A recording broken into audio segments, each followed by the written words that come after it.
আজ আমি দারুণ স্বাদের দারুণ মজার একটি পিঠা তৈরি করব। তার জন্য আপনাদের সাথে শেয়ার করার জন্য এসে পড়লাম। আসসালামু আলাইকুম, সবাই কেমন আছেন? যদি আমার পিঠাগুলো ভালো লাগে বা রেসিপিগুলো ভালো লাগে তাহলে ইউটিউবে সাবস্ক্রাইব আর ফেসবুকে ফলো দিয়ে আমার পাশে থাকবেন। আর নতুন নতুন রেসিপি যেন আপনাদের কাছে চলে যায় তার জন্য আমাকে সাহায্য করবেন। এর জন্য আমি আগে থেকে ভালো করে চিপে কিন্তু একদম ঘন করে তাল নিয়েছি। 3 কাপ তাল নিয়েছি, এর সাথে অ্যাড করে দিয়েছি আমি হাফ কাপ চিনি। মিষ্টিটা আপনাদের পছন্দ মতো নিতে পারেন। তারপর অ্যাড করে দিলাম আমি হাফ কাপ গুঁড়া দুধ। তারপরে 1 কাপ দিয়ে দিলাম নারকেল কুচা। এর সাথে ভালো করে আবারও নেড়েছে, 2টা ডিম অ্যাড করেছি, ভালো করে আবারও নেড়েছে। 1 চা চামচ ঘি দিয়ে দিলাম। ঘিটা দিলে পিঠাটা সফট হবে এবং সুন্দর সেন্ট হবে। তারপর আবারও অ্যাড করে দিলাম 1 কাপ দুধ। দুধটা আমি আগে থেকে জাল করে নিয়েছিলাম। এখন একটা চালনির সাহায্যে আমি এখানে 2 কাপ চাউলের গুঁড়া নিব আর 1 কাপ ময়দা নিব। এগুলো ভালো করে চেলে নিব। চেলে আমি তালের সাথে মিশাবো ভালো করে।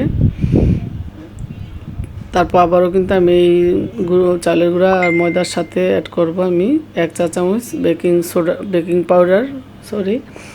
তারপর মিশিয়ে দেবো, কারণ বেকিং পাউডারটা মিশালে পিঠাটা ফুলবে এবং খেতেও ভালো লাগবে। চেলে তারপর এটা ভালো করে আমি ব্যাটারটা তৈরি করব।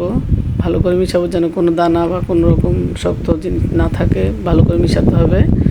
এদিকে অন্যদিকে 2টা আমি বাটি নিয়েছি, এগুলির মধ্যে আমি পিঠাগুলো ভাপ দিব। আসলে আমি তেল দিয়ে বানাবো না, পিঠাটা আমি ভাপিয়ে নিব। আর এই জন্য আমি 2টা বাটির মধ্যে আমি একটু একটু করে ঘি দিয়ে আমি হাতেই ভালো করে মিশিয়ে নিলাম। কোনো ব্রাশ দিয়ে কিন্তু মিশালাম না। আমি কিন্তু হ্যান্ড ওয়াশ দিয়ে হাতটা ধুয়ে নিয়েছি, আপনারা মনে কিছু নেবেন না। হাত দিয়ে মিশালে আমার কাছে ভালো লাগে, যতটুকু তার সুন্দর করে মিশানো যায়, তারপর সহজে খুলে যাবে।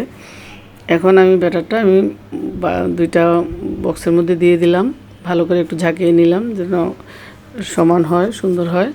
এখন চুলায় এদিকে আমি একটি প্যান বসিয়ে পরিমাণ মতো পানি দিয়ে রেখেছি। পানিটা পুরোপুরি গরম হয়ে গেছে। এর সাথে একটা স্ট্যান্ড দিয়ে দিলাম, স্ট্যান্ডের উপরে আমি বক্সগুলো দিয়ে দিলাম।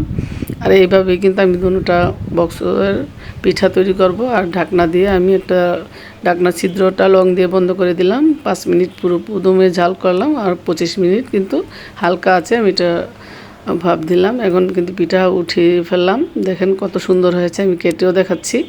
ভালো লাগলে লাইক কমেন্ট শেয়ার দিয়ে আমার পাশে থাকবেন। আবারও ফিরে আসবো। আল্লাহ হাফেজ।